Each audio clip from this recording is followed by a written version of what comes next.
Hi, everybody. So, this week is all about self-kindness.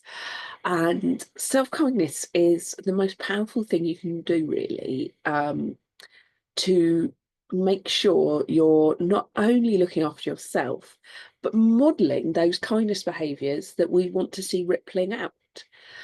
Um, so, what we're going to talk about today? Well, all sorts of things. We're going to talk about strengths, we're going to talk about barriers to self-kindness, we're going to talk about what self-kindness can be. But first of all, I want to just say kindness starts with you. So leadership is really demanding, and self-kindness is totally there to help you grow, to survive.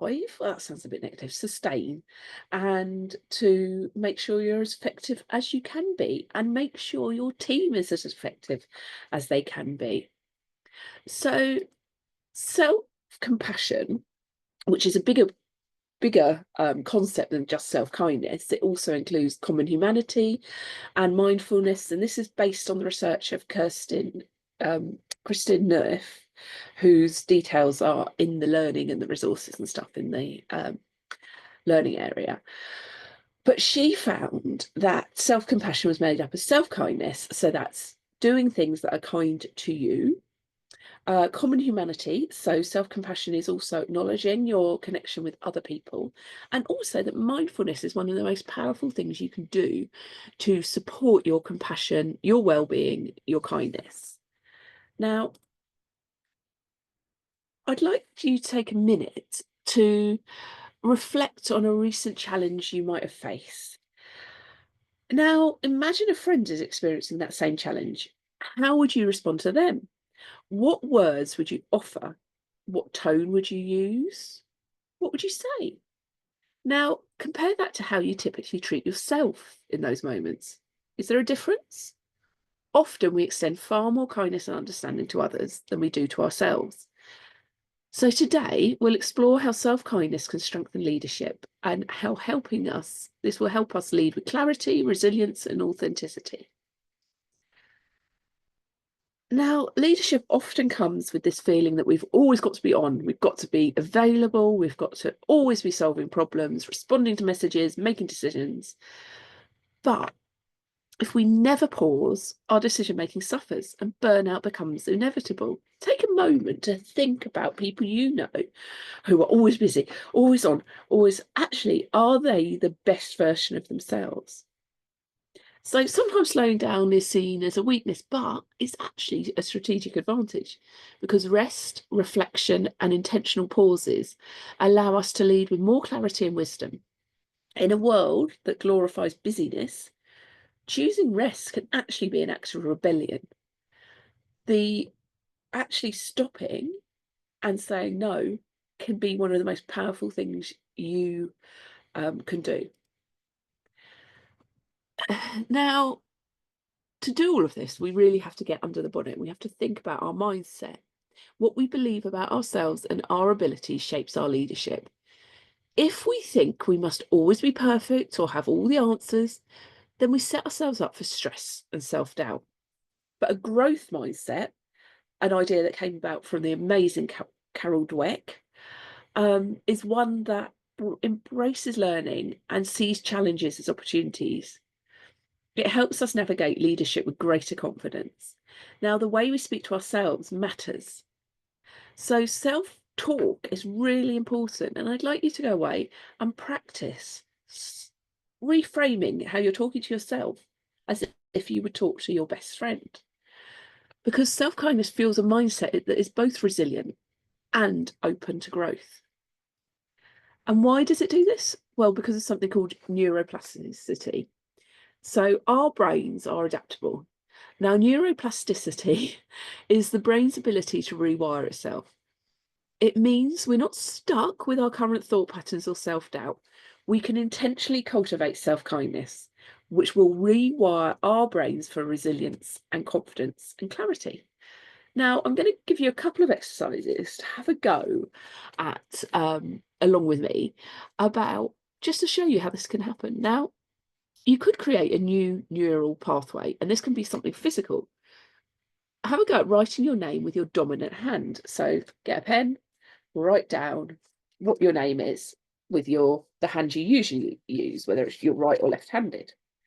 And then, just doing it, notice how effortless automatically it feels. Now switch to your non-dominant hand, so in my case, my left hand, and write your name again. So I'm just doing that, and that is a mess. Now notice the difficulty, hesitation, and awkwardness. So your brain has a strong, well-used pathway for writing with your dominant hand. When you switch hands, your brain struggles. It knows what it needs to do, it's done it with the other hand, but it needs to be building a new, weaker pathway to do it. Now, with practice, that new pathway would strengthen and the task would become easier. Now, that's neuroplasticity in action. But also, you can do it with thought. So, close your eyes, take a deep breath, and imagine you're holding a bright yellow, slightly textured lemon in your hand. Feel its cool, slightly bumpy skin. Now, picture yourself slowly cutting into the lemon with a sharp knife. As the knife slices through, a little spray of lemon juice mists into the air. You can smell the fresh, zesty citrus scent. Imagine picking up one juicy slice, bringing it to your mouth. Now take a big bite. Feel the sharp, sour juice flood your tongue, making your mouth water. Now, what happened? Did you notice any physical reactions? Don't worry if you didn't. Not everyone does these exercises. Don't work with everyone. But did your mouth water? Did you wince or feel a tingling sensation in your jaw? Can you still taste that lemony taste? Even though there was no real lemon, your brain reacted as if it was real. Now, this is proof that your brain doesn't always distinguish between real experiences and vividly imagined ones. When you repeatedly visualize a skill, behavior, or mindset shift, you strengthen those neural pathways, just like practicing with your non-dominant hand. Now, this is why mental rehearsal, affirmations, and visualizations can be powerful tools for learning and personal growth. Now, if you want to apply this to your life now, think of a change you want to make, perhaps a new habit, a more positive mindset, or a skill you want to master. Just take a minute to think of something you can say to yourself or do that will start to embed that. Now, talking to yourself kindly is one of those things. Now, for reflection, what is your dominant hand habit or thought pattern you rely on, e.g., self-doubt, fear of failure? And what is the non-dominant version of that habit? One that feels unfamiliar but could benefit you? How can you practice or visualize this change daily to strengthen the new neural pathway? So, neuroplasticity shows us that our brains are adaptable and always evolving. By practicing new thoughts, behaviors, and perspectives, whether physically or through visualization, you can literally rewire your brain for resilience, confidence, and well-being. Now, there is something else going on, and that is negativity bias. Now, this is the tendency of our brains to give more weight to our negative experiences. So, thoughts or emotions which were difficult, negative, and hard, then our brains will give them more value than positive ones. Now, this is a survival mechanism designed to keep us safe.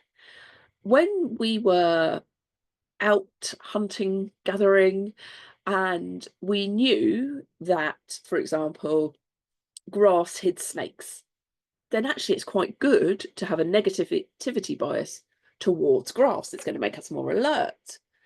But now, what it does is it ignites that fight or flight, that feeling that we have to either stay and fight or we need to run. And this was going to keep us safe, but now can lead to lots of stress and anxiety. So dwelling on criticism more than praise, remembering bad experiences more vividly than good ones. I bet you're all now thinking of things like that.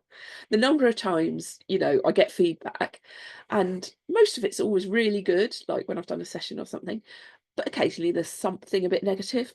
You bet the thing, even though I know all of this, that first of all I think about is the negative one. But I've trained myself to talk myself out of it. No, that's just one person's opinion. Yeah, I'll look at it in a few days and maybe take some insight from it. But what you might be doing is focusing on what went wrong rather than what went well and being more reactive to negative news. So this can absolutely impact your confidence, your decision making. It can shape workplace culture and relationships, make it difficult to receive feedback, and it affects mental well-being and emotional regulation.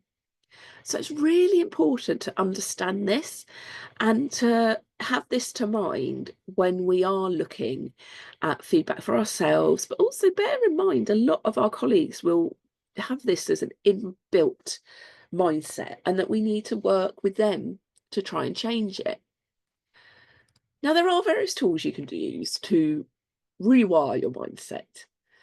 Reframe your thoughts. So instead of saying, I'm terrible at this, say, I'm still learning and every step counts. Use self-compassion mantras. So simple phrases like, I'm doing my best and that's enough. And shift your inner dialogue. Practicing daily gratitude, reflecting on small wins and things you appreciate, rewires your brain to focus on the positive. Now, I have quite a few clients who do this every day. They write down 3 wins, 3 good things about the workplace. If they're feeling negative about the workplace, 3 good things about the workplace. If they're feeling stressed about something else, 3 good things about that. These small shifts practiced consistently can create a significant impact. So I highly, highly recommend doing these things. Now, how about strengthening stuff? So leadership feels hardest when we're forcing ourselves into roles or behaviours that don't align with our natural strengths. When we work against our strengths, stress increases, but when we align with them, we experience more motivation, energy, and flow. Now, this week, you've all been sent a link to do your Strength Scope report. So I've actually recording a separate presentation about that. So we'll talk a bit more about strengths there, but I wanted just to acknowledge it in this kindness section. Now, we also can build resilience through not just a sustainable recovery, but resilience is all about that flexibility to recover. It's not about being able to just take everything that's thrown at us. Sometimes it is about knowing when to put in a boundary, knowing when to walk away. That's all resilience. Knowing when to say no. And I'm going to talk to you about boundaries in a second. But resilience will build, your foundation will build through self-kindness and kindness to self. Now, last week, we talked all about the science of kindness. Well, a lot of it applies to self-kindness. When we're kind to ourselves, we reduce our cortisol, the stress hormone, and we also increase that oxytocin, and that fosters the connection and trust with others. So oxytocin also helps us have our blood vessels, what's the opposite of contract? Oh, expand, and reduces our blood pressure as well. So this means self-kindness isn't just about feeling better. It's also about making us more effective as leaders who inspire trust and collaboration. So all the science for kindness applies to being kind to yourself as well. So, oh, I skipped a slide. Actually. What about some strategies for this resilience? Well, you can take micro breaks. So you could pause for a few minutes throughout your day and reset your energy. Make sure you have those moments of rest, as well as making sure you have a proper lunch and other breaks. Check in with yourself. What do you need right now? And then also protect your energy through setting boundaries, because boundaries are the kindest thing you can do for yourself and others. And I'm going to talk a bit more about boundaries in a minute. But there are all sorts of internal barriers that we have for self-kindness. Some are that we think it's selfish. It is not. You cannot pour from an empty cup. You need to look after yourself to be able to lead and be a good role model for others. And one of the biggest barriers is burnout. Now, I'm a certified burnout coach, and I could talk about this all day. I'm going to run another course on burnout. But the burnout cycle, which was devised by my amazing tutor, Jane Morris, often starts with overcommitment. And then we flatline, and it's fueled by the belief that we must always do more to be enough. And without intervention, exhaustion sets in, and that's that flatlining, making kindness to ourselves feel impossible. We then might put our head in the sand, absolutely, turtle head straight back into its shell. We're not going to pay attention to this. And that gives us a little rest. It gives us a little bit of time. You might know people who said, yeah, I had a couple of weeks off, I feel better. Are they better? Well, no, because they'll return to the old patterns, the cycle of things that cause them to burn out. They start working a bit longer. They start doing their emails in the evening. They might stop doing things for themselves. There might be really, really deep-seated patterns, things that go back to childhood, things that have been said to them that make them think they have to behave in a way that eventually leads to burnout. And then they gradually, suddenly start depleting, and then they burn out. Now, for some people, they burn on. So they basically always bounce between flatlining and gradual or sudden depletion, but they never quite do the full burnout. And actually, we need to help them as well. So take a moment to reflect on whether you've experienced any of this, but also whether you can think of colleagues who might be or have experienced this.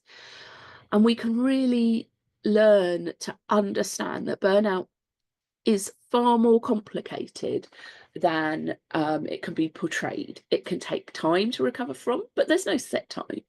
The World Health Organization talks about it as being about workplace stress. And while workplaces definitely are an important part of it, there can also be much deeper things going on for ourselves, patterns that have come from school, could have come from our first jobs, might not just be to do that workplace. And to really get through burnout, it does involve some really deep-seated work. But being conscious of all of this can help you reflect on it. Now, another barrier is imposter phenomenon. So many of us, especially in leadership, experience this, the persistent feeling that we don't belong, we're not truly competent, and that any moment others will find us out. But it's important to recognise that these feelings are not a reflection of actual ability. They are a response to environments that reinforce that self-doubt, such as workplaces with high expectations but little psychological safety, or workplaces that behave in ways that suit particular demographics. There's definitely a DEI aspect to imposter phenomenon, and I've written more about that in the learning. But you can also have a few things to overcome it. First of all, if you have those sort of thoughts, acknowledge them. Awareness is the first step. Instead of believing these thoughts, recognise them as patterns, not truths. Reframe your inner dialogue. Instead of, I don't deserve to be here, try, I am learning, growing, and bringing value. Seek support. Talking about imposter feelings normalises them. You are not alone in this experience. Celebrate evidence of your competence. Keep a success file with positive feedback, accomplishments, and moments of growth. You could also do the gratitude. That will also help with reframing the imposter syndrome. But self-kindness is key to counteracting these thoughts. Instead of striving for deservedness, focus on curiosity, learning, and owning your own contributions. And then there's another barrier, and that is perfectionism. Now, I often say to people, done is better than perfect, and that can be really powerful. You can spend hours and hours perfecting something, but actually, is it the thing that deserves your time? Are you going to be in that burnout cycle? Why are you doing it? Well, perfectionism is the drive to meet excessively high standards, often at the cost of well-being, productivity, and confidence. And it can lead to procrastination, burnout, and a fear of failure.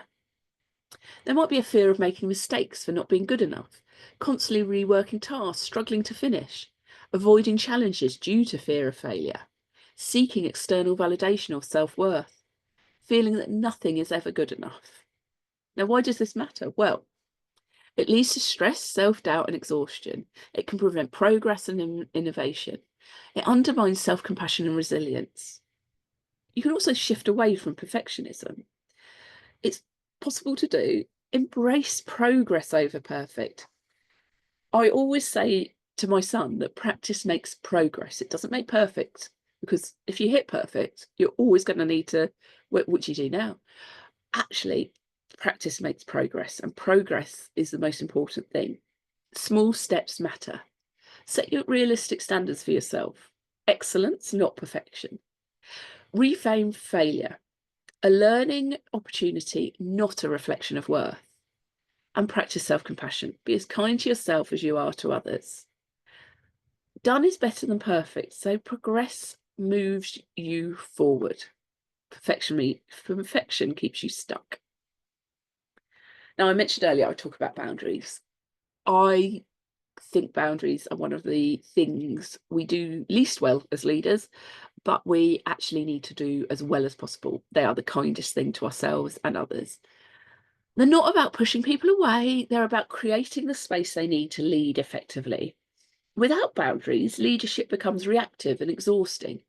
With them, leadership becomes sustainable and intentional. Now, have a think about one boundary you need to set to protect your energy and leadership effectiveness. In the learning materials, there's more on boundaries, and I really urge you to have a look. But I'd also like you to think about kind boundaries. So, one of the most important things we can do as a leader is acknowledge what's in our control and what isn't. Many of us expend energy worrying about things outside our control, other people's opinions, global events, workplace politics. But take a moment to think about what's in your control. What can you actually control? Often it's just your own actions. You can influence the work environment, community, relationships, your colleagues' behaviour, but you can't control them. But the thing you definitely can't influence or control are global events, the weather, or really what people think. So bear this in mind, these circles of control, when you're trying to when you're starting to get all het up about someone else's work or behaviour or frustrated, what can you do to change it? Now, it might be you can do something. It might be your action could be to advocate for something. It could be that you're really worried about one of your team and you actually just need to go and speak to HR. That's an action that's in your control. What you can't control is what they're doing or what they will do in reaction to whatever it is you're thinking about. Now, you may have heard of compassion fatigue, but actually I prefer the term empathy fatigue. Now, empathy fatigue is all about that emotional investment, but too much empathy without boundaries can lead to this fatigue.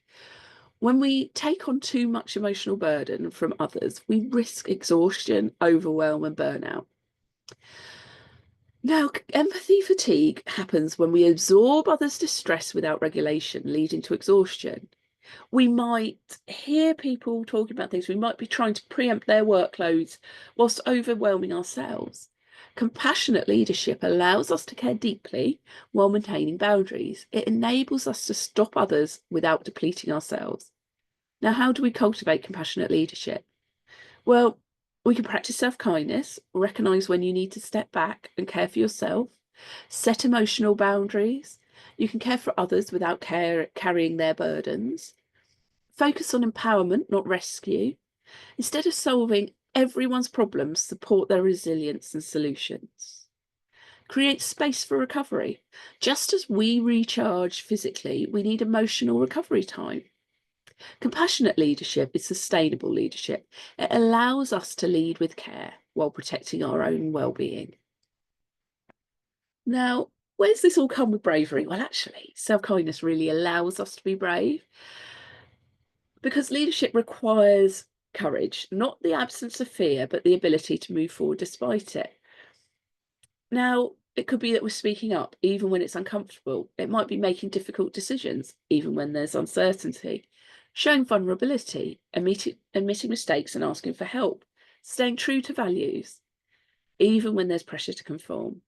Now, how do we build this? Well, we can redefine failure, see it's part of growth and not something to be feared. Take small, courageous actions daily. Bravery is built on moments, not grand gestures. We can cultivate self-kindness. Bravery is harder when we are self-critical. Encouraging ourselves matters. Surround yourself with supportive people. Courage is easier in a community. Bravery is not about fearlessness. It's about leading with authenticity despite the fear. Authenticity in leadership. Well, authenticity in leadership is about bringing our whole self to your role, your whole self to your role, leading in alignment with your values, strengths, and personalities. Authentic leaders build trust, inspire engagement, and create inclusive spaces where others feel safe to be themselves.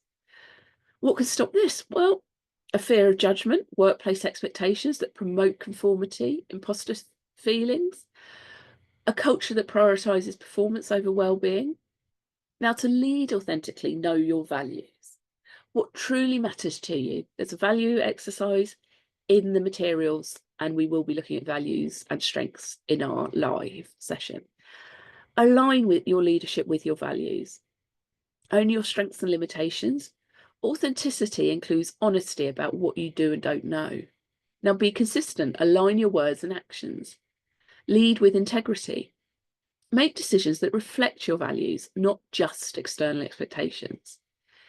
And you can also be vulnerable, share experiences and lessons learned. This creates deeper connections. Authentic leadership creates workplaces where people feel valued and safe to contribute fully. And then finally, values-based leadership. We talked a bit about values with authenticity, but it's about making decisions, that taking actions that align so much with you, your values and the organisation's values. And rather being swayed by external pressures or short-term gains, values-based leaders anchor their choices in what truly matters. The benefits of this is that it creates clarity in decision-making, it builds trust and credibility, it fosters a positive workplace culture, it supports long-term success over short-term wins. And to do it, you need to identify your core values, what principles guide your leadership. When you're faced with a challenge, ask, what choice aligns most with my values? And communicate those values. Transparency builds trust. Hold yourself and others accountable. Leadership is about modelling the behaviour you wish to see. And revisit them. As you and your organisation evolve, reflect on whether your leadership remains aligned with your values. Leading with values is not always the easy path, but it's the most fulfilling and impactful one. And then finally, I'd like you to go away with this reflection. What's one small act of self-kindness you can start today? And please share it. So thanks very much, everybody. I'll see you in the live if you're watching this beforehand, or I'll see you all over the community. So thank you and goodbye. Thanks for your time and thank you for being part of this amazing course. Thank you.